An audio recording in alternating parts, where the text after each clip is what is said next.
थेट जाऊयात नारायण राणेंची पत्रकार परिषद सुरू आहे। भारतीय जनता पक्षाचे अध्यक्ष सन्माननीय सावंत साहेब, नरेश राणे, नितेश राणे, उपस्थित सर्वच मान्यवर आणि पत्रकार मित्र, काल सिंधुदुर्ग जिल्ह्यामध्ये मालवण येथे दुर्दैवी घटना घडली। ती म्हणजे मालवणमध्ये राजकोट किल्ल्यावरील छत्रपती शिवाजी महाराजांचा भारतीय नौदलाने उभारलेला पुतळा कोसळल्याची दुर्घटना घडलेली आहे। ही बातमी सर्वत्र पसरली। ही घटना अतिशय दुर्दैवी होती। हा पुतळा 8 महिन्यापूर्वी माननीय पंतप्रधान नरेंद्र मोदी साहेबांनी या पुतळ्याचं अनावरण केलेलं होतं आणि ऐन पावसाळ्यात हवामानही होतं जोराचं आणि त्यामुळे हा पुतळा कोसळलेला आहे। मी यामध्ये कोणावर आरोप दोष देण्याऐवजी हा पुतळा ज्यांनी बांधला त्याचे असलेले टेक्निशियन, सर्व बांधणारे लोक, या सर्वांची चौकशी व्हावी आणि नक्की कशामुळे हा पुतळा कोसळला त्याचं कारण बाहेर यावं आणि मग त्यांच्यावर कारवाई व्हावी अशी माझी आणि सर्वत्र जनतेची इच्छा आहे। यावर निवडणुका समोर आहेत म्हणून काही विरोधक याचं भांडवल करता आहेत। या जिल्ह्यात त्यांना भाजपवर आरोप करण्याजोगं किंवा टीका करू शकतील असं कोणतेही कारण भेटत नाही आणि म्हणून माननीय छत्रपती शिवाजी महाराज यांचा पुतळा कोसळणं हे निमित्त करून सगळेजण, शिवसेना उद्धव गट, शरद पवार राष्ट्रवादी गट आणि काँग्रेस हे सगळे मिळून एकत्र येऊन टीका करतायत। या जिल्ह्यात पुतळा तयार झाला, मालवण जिल्ह्यातली लोक नतमस्तक झाली महाराजांसमोर, पण आज आलेले सगळे बाहेरून पुढारी गेल्या 8 महिन्यात महाराजांच्या पुतळ्यासमोर नतमस्तक व्हायला आले नाही, दिसले नाही। याच्यातले एकाने तरी एक तरी राष्ट्रपुरुषाचा पुतळा कुठे उभारला? एखादी शाळा, एखादी बालवाडी, एखादं धार्मिक स्थळ, याच्यामध्ये कशामध्ये योगदान नाही। फक्त भारतीय जनता पक्षाने किंवा आमच्या आत्ताच्या सरकारने सन्माननीय एकनाथ शिंदेच्या कुठलीही घटनेचं निमित्त मिळालं तर आरोपापलीकडे यांचं विधायक सामाजिक कार्यच नाही, कोणतंही कार्य नाही आहे। मला यांना सांगावं वाटतं, मुंबईची एक टीका माझ्या कानावर आली, काय शिवद्रोही म्हणजे हे लोक आहेत। कोण? शरद पवार बोलले? उद्धव ठाकरेकडून काय अपेक्षा चांगल्या भाषेची हो? काय चांगल्या भाषेची अपेक्षा? शिवद्रोही आहे, मला त्याला सांगावं वाटतं। शिवसेनेच्या जन्मापासून छत्रपती शिवाजी महाराज आणि हिंदुत्व या 2 विषयावर उदरनिर्वाहाचं साधन बनवलं।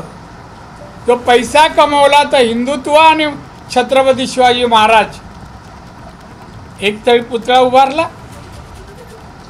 स्वतःच्या वडिलांचा पुतळा पण महाराष्ट्र सरकारच्या खर्चाने बनवला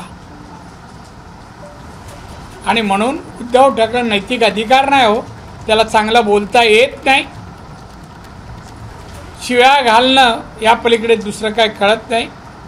आणि त्यामुळे आजची त्यांची जी टीका आहे या महाराष्ट्रातली या जिल्ह्यातली जनता ओळखते आहे की भारतीय जनता पक्ष असो या आम्ही या जिल्ह्याचा कायापालट आणि विकास जो झाला सामाजिक आर्थिक शैक्षणिक आणि रोजगार निर्मितीचा तो अन्य कोणीही केलेला नाही. सांगा, उद्धव 2.5 वर्ष मुख्यमंत्री होता, एक तरी फॅक्टरी आणली, 50 लोकांना कामाला लावलं, एक तरी ब्रिज बांधला, एक तरी पाटबंधारे धरण बांधलं, काही केलं नाही 2.5 वर्षात. आणि अशा माणसाने टीका करायचं धाडस करणं आमच्याकडे बरंच आहे. पण महाराजांचा पुतळा कोसळला ही दुःखदायक घटना आहे आणि म्हणून आम्ही कोणतंही राजकारण न करता आमचा आता एकच हे आहे की परत पुतळा लवकरात लवकर उभारणं आणि त्यासाठी आमचे प्रयत्न असतील. आणि दुसरं म्हणजे हा पुतळा कोसळला त्याचं निमित्त जे कोण जबाबदार आहेत त्यांच्यावर कारवाई. याच्या पलीकडे आम्हाला राजकारण नाही करायचं आहे. आम्हाला रोज नित्यनेमाने लोकांची सेवा करायची आहे. विचारा, या सगळ्या कामामध्ये भ्रष्टाचार झाला आणि त्यामुळे कुठेतरी उत्कृष्ट दर्जाचं काम झालं असा आरोप कोण म्हणतंय? हे कोण नेते आहेत? नाव सांगा. तुमच्या मोगाम प्रश्नाला मी उत्तर देणार नाही.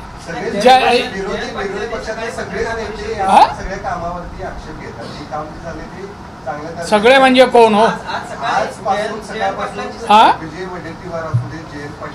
कुठे होते ते? गडचिरोली ते तुम्ही कधी एखादा पुतळा पाहिला महाराजांचा? त्यांची नावं काय घेता तुम्ही? तुम्हाला काय माहिती आहे नीती आता ह्याच्याबद्दल वडेट्टीवाराबद्दल पाटीलबद्दल?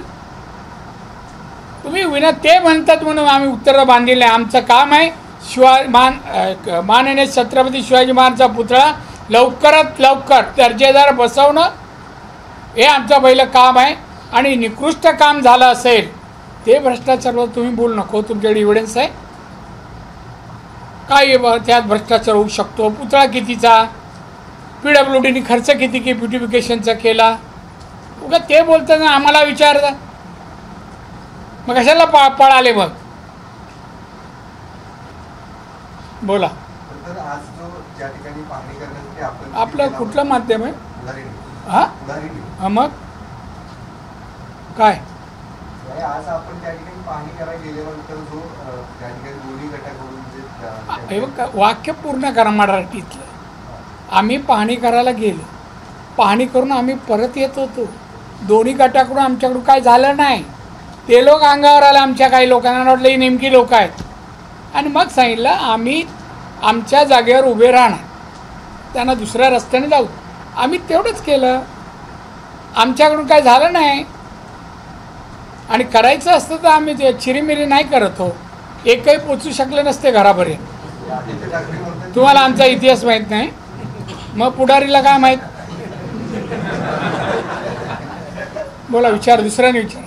आज विरोधकांकडून कुठेतरी जी पवित्र इमारत आहे त्याच्यावर दगड वगैरे टाकण्याचा हे करण्याचा तटबंदी कोसळण्याचा प्रयत्न झाला. याच्याकडे तुम्ही कसे पाहता? ठाकरे शिवसेनेकडून मोठ्या प्रमाणात आता कशा स्वरूपात पाहता तुम्ही पाहिला ना मी कसं पाहतो. सांगितलं इथून जाऊ देणार नाही. पवित्र छत्रपती शिवाजी महाराजांचा पुतळा कोसळला, त्याचा भाग खाली आहे, त्याच्यावर दगड पडले आहेत. हे छत्रपती शिवाजी महाराज द्रोही आहेत. ते उद्धवला माहीत नाही.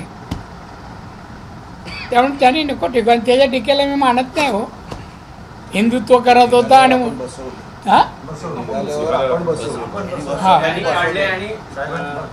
आमच्या लोकांनी बसवलं.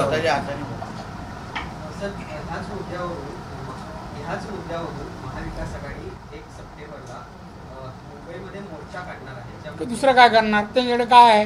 रिकामटेकडे लोक आहेत. काय करणार? मोर्चा काढायला काय लागतं? आता इथले आता हे ओले झाले झेंडे त्यांचे सुकवतील आणि पुढच्या ह्याला तेच घेणार. अरे कसले तो उद्धव ठाकरे 2.5 वर्षात काय केलं हो? आता शरद पवार रिटायरमेंट नंतर पण परत त्यांना पाहिजे आता मराठा आरक्षण. 4 वेळा मुख्यमंत्री आरक्षण देऊ शकले नाहीत. ते केंद्रात मंत्री होते, आरक्षण दिलं नाही.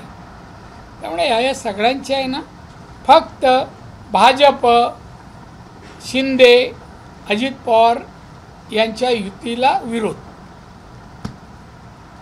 महाविकास आघाडीकडे मुद्दाम म्हणून आजचा प्रकार घडवण्यात आला. मुद्दाम हेतू पुरस्कार असं तुम्ही हे करा, लीड करा आमच्या वतीने. ते मात्र तुमच्यावरती टीका करतात. आदित्य ठाकरे स्वतः म्हणतात की तुमच्यामुळे हे सगळं राडा. माझ्यामुळे काय राडा झाला? अरे शिवसेनेने राड्यामुळे शिवसेना नावारूपाला आली. हे त्याला काय माहित, शेंबडा होता तेव्हा. त्याला काय माहित शिवसेना उद्धवला तरी काय माहित हो. तेव्हा सुरुवातीला नव्हते ते.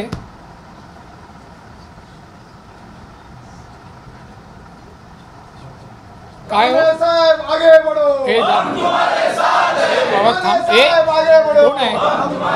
थांब ना, पत्रकार आहेत रे. पुन्हा एकदा हे स्मारक उभं करण्यासाठी आता कशा पद्धतीनं प्रयत्न या ठिकाणी होणार? कारण स्मारक कोसळल्यानंतर अनेकांची भावना त्या ठिकाणी हा? शिवरायांचं स्मारक कोसळल्यानंतर अनेकांची भावना आता दुखावलेली आहे. पुन्हा एकदा उभारण्यासाठी आता कशा पद्धतीने तुम्ही प्रयत्न आता सगळेच करा? मी आता सांगितलं हो, तुमच्या भावना दुखावल्या आपल्या पुढारीवाल्यांच्या. नाही सर, उगाच भावनिक बोलू नका. या जिल्ह्यात केलेलं काम आम्ही बघा, आणि आज आलेल्यांचं काम 1% आहे का? आज आम्ही काय नाही केलं. या जिल्ह्याचं मी आलो त्या 35,000 पर कॅपिटल इन्कम होता, आज 2.5 लाख आहे. इथे शाळा, कॉलेज, रिझल्ट आताचे येत आहेत ना, ते आम्ही केले. इथे इंग्लिश मीडियम शाळा प्रत्येक तालुक्याला आहे, इंजिनिअरिंग कॉलेज आहे, मेडिकल कॉलेज आहेत, हॉस्पिटल आहे, काय नाही आहे. वृद्धाश्रम आहे. हे सगळे रिटायर झाले ना, ते आज आले, ते त्यांनी वृद्धाश्रम बांधून ठेवला आहे. मग ओके काय हे सफिशियंट आहे ना? काय हो, तू ते ना आमच्या गावचाच आहे, ठीक आहे ना? चहा वगैरे काय? तर नारायण राणे यांनी उद्धव ठाकरे यांच्यावरती टीका केलेली आहे. आम्हाला जर तिकडे काही करायचंच असतं तर आम्ही केव्हाच केलं असतं, एकही जिवंत घरापर्यंत पोहोचू शकला नसता, अशी भाषा नारायण राणे यांनी वापरलेली आहे. एबीपी माझा, उघडा डोळे बघा नीट.